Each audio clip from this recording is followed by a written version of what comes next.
നമസ്കാരം. പൂരാവേശത്തിൽ തൃശൂർ. ആദ്യം പ്രധാന വാർത്തകൾ. പൂരലഹരിയിൽ തൃശൂർ. ആവേശം നിറച്ച വിളംബരം. നെയ്തലക്കാവിലമ്മ തെക്കേ ഗോപുരം നട തുറക്കും.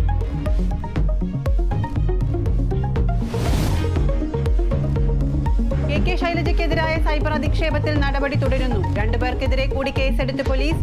കേസ് നടവണ്ണൂർ സ്വദേശി മിൻഹാജ്, പേരാമ്പ്ര സ്വദേശി സൽമാൻ വാളൂർ എന്നിവർക്കെതിരെ. സൈബർ ആക്രമണം കെ ശൈലജ ജയിച്ചതിന്റെ തെളിവെന്ന സീതാറാം യെച്ചൂരി.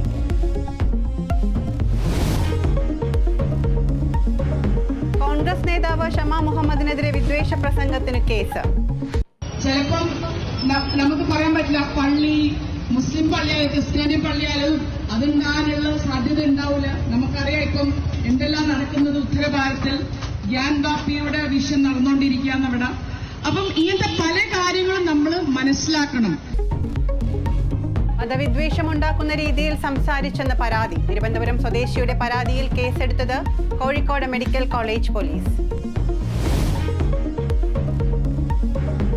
മാസപ്പടിയിൽ ചോദ്യം ചെയ്യൽ തുടരുന്നു. CMRL ഉദ്യോഗസ്ഥർ ഇഡിക്ക് മുന്നിൽ ഹാജരായത് പി സുരേഷ് കുമാറും വാസുദേവനും.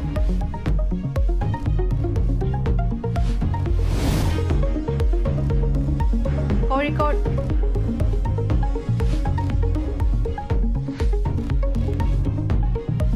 IPL-ൽ ഇന്ന് പഞ്ചാബ് മുംബൈ പോരാട്ടം. വിജയവഴിയിൽ തിരിച്ചെത്താൻ ലക്ഷ്യമിട്ട ഇരു ടീമുകൾ. മത്സരം രാത്രി 7:30 മൊഹാലിയിൽ.